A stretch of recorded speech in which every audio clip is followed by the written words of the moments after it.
देखिए, रामदेव जी को आंदोलन करना चाहिए, क्योंकि इसके पहले एक आंदोलन उन्होंने स्वदेशी को लेकर के किया और पूरे देश का दौरा किया था। और फिर स्वदेशी से शुरू हुए थे और नकली कोई ब्रांड उनसे बचा नहीं जिसका उन्होंने काम न किया, और चड्ढी तक बनाने लगे। अब जरूरी है कि रामदेव जी आंदोलन करें, लेकिन शर्त हमारी ये है कि इस बार सलवार न पहने। जैसे सलवार पहन करके जैसे रात में भागे थे, औरतों का वेश बना करके भागे थे, वैसा ना करें। इस बार दमदारी से आंदोलन करें। कुछ उनको राय सर, इस पर टिप्स वगैरह कुछ उनको राय देंगे, टिप्स वगैरह, जैसे कि सलवार कमीज न पहन के अब मतलब धोती पहने, या मतलब किस तरीके से सामने बाबा वाले बेस, जो उनका बेस है वो बेस रखा है। अच्छा, लेकिन वो बाद में आपने देखा होगा अन्ना हजारे के आंदोलन में अचानक वो सलवार पहन लिए और सूट पहन लिए, वो भाग गए रात में। तो आंदोलन करना चाहिए तो दमदारी से करना चाहिए, इसे अपने बात पर दृढ़ रहना चाहिए, अच्छा हो या बुरा हो उसका कायम रहना चाहिए। अच्छा, अखिलेश यादव ने कहा है कि अखिलेश सर के बयान प्रति, देखिए आप वहाँ से यहाँ आ गई। हाँ बताइए इस पर आप। हाँ सर, वो जैसे ये कहना है कि जैसे दमदारी के साथ, दमदारी यानी चलिए वो लिपस्टिक आपने जैसे बताया था, सलवार सूट पहन के भाग गए, तो असली माने में जैसे जिस तरीके से एक मजबूत आदमी आता है, तो उनको कोई अपनी मतलब आपकी ओर से कोई राय देना चाहेंगे, टिप्स कि आखिर किस फॉर्म में आए? रामदेव बहुत मजबूत आदमी है। अब वो केवल बाबा नहीं है, बहुत बड़े उद्योगपति हैं। बाबा का तो भेष है, भेष से कोई आपत्ति भी नहीं है, लेकिन अगर वो आंदोलन खड़ा कर रहे हैं किसी विषय को लेकर के, तो उस पर उनको टिके रहना चाहिए। और उस आंदोलन का असर, जैसे स्वदेशी का आंदोलन उन्होंने किया, उसके बाद नतीजा ये निकला कि कोई चीज ऐसा नहीं है जिसको उन्होंने बनाया ना हो।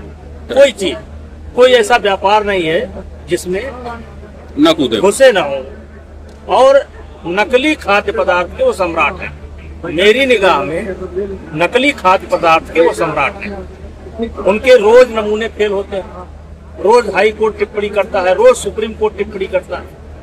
तो जिसके बारे में रोज हाई कोर्ट टिप्पणी करता हो, सुप्रीम कोर्ट टिप्पणी करता हो, जिसके खाद्य पदार्थ को लेकर के, जिसके कारण कैंसर फैल रहा हो, जिसके कारण लाखों लोग मर रहे हो, ऐसा आदमी आंदोलन खड़ा कर रहा है।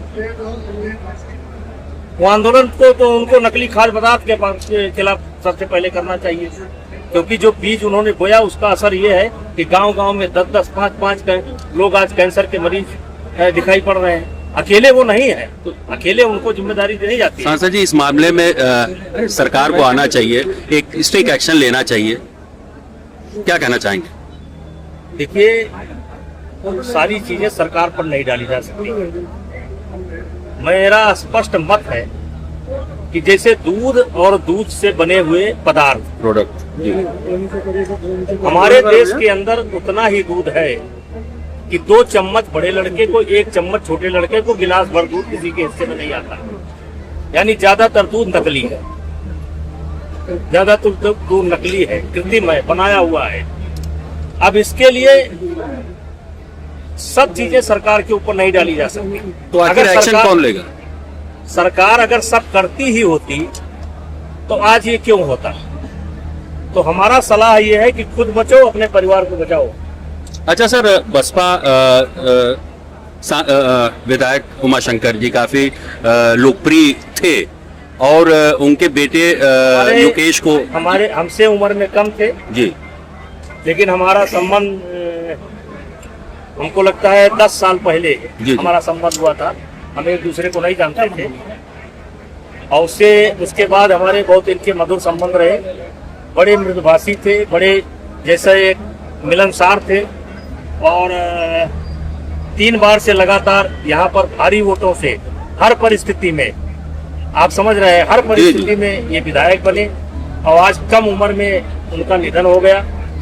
आज हम उन्हीं को परिवार में उनको सांत्वना देने के लिए आए हैं, क्योंकि 6 तारीख को जिस दिन इनकी तिरही थी, जिनका देहांत हुआ था, 6 को मेरा कार्यक्रम था, 5 को उनका देहांत हुआ था, तो आज उसी परिवार में आए। सांसद जी, आप दिल के बहुत साफ व्यक्ति हैं। ये भरपाई जो बीएसपी ने सिर्फ एकमात्र जो विधायक थे उनको खो दिया, बसपा इसकी भरपाई कैसे करेगी? दूसरा उमर शंकर सिंह नहीं पैदा होंगे। ये रोज रोज जो है ऐसे व्यक्तित्व नहीं पैदा होते हैं जो खुद ही कुआं खोदा हो, पहले जमीन तलाशा हो, फिर कुआं खोदा हो, फिर पानी पिया हो, फिर पानी पिलाया हो। ऐसे व्यक्तित्व बहुत कम मिलते हैं। इनको वसीयत में कुछ नहीं मिला, तो इनकी भरपाई तो नहीं हो सकती है। लेकिन समय के साथ ये समय का पहिया है, चलता रहता है, चलेगा। ये परिवार भी रहेगा, राजनीति भी रहेगी, बसपा भी रहेगी, सपा भी रहेगी, भाजपा भी रहेगी। इसी का तो नाम दुनिया है। अखिलेश यादव के 54 रुपया बनाने वाले बयान पर जयंत चौधरी का साथ दिया है। मायावती ने कहा है कि अखिलेश यादव को माफी मांगनी चाहिए। इस पर मेरी कोई टिप्पणी नहीं है। ठीक। अच्छा सर, देखा जाए तो जैसे कि आपने कहा कि रामदेव के बारे में कि जो भी आना चाहिए उनको सामने आना चाहिए और मजबूती के साथ आना चाहिए। आप रेसलर भी रहे, मजबूत बॉडी से लेके हर चीज मजबूती से आप रहे, तो कहीं ना कहीं देखा जाए, और आप जो हाई कोर्ट है जो वहां से भी आप दोषमुक्त हुए, तो क्या लगता है आपको कि एक तो 2027 का चुनाव भी सर पे है और ऐसे में आपकी भागीदारी बहुत इंपॉर्टेंट माने रखेगी, तो उम्मीद क्या है आने वाले समय में? आप बीजेपी के साथ रहेंगे कि कैसे आपका रोल क्या रहेगा?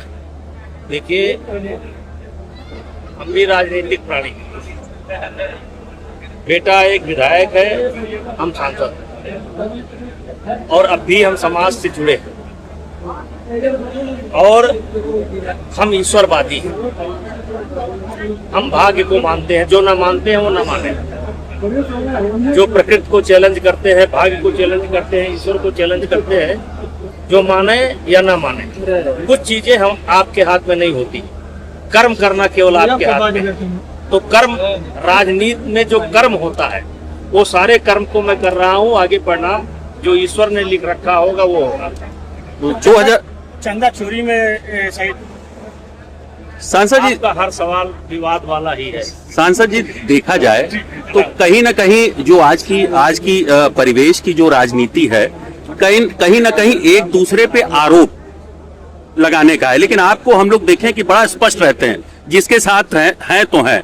सरकार को लेके, योगी सरकार को लेके जो स्थिति बनी, जो स्थिति इस समय चल रही है लॉ एंड ऑर्डर को लेके, सर उसके बारे में क्या आपकी राय है? अब बोलने का समय नहीं है। अब 9 साल हो गए, अब बोलने का समय नहीं। अब जो जैसा किया होगा उसके सामने 1 साल बाद परिणाम आएगा।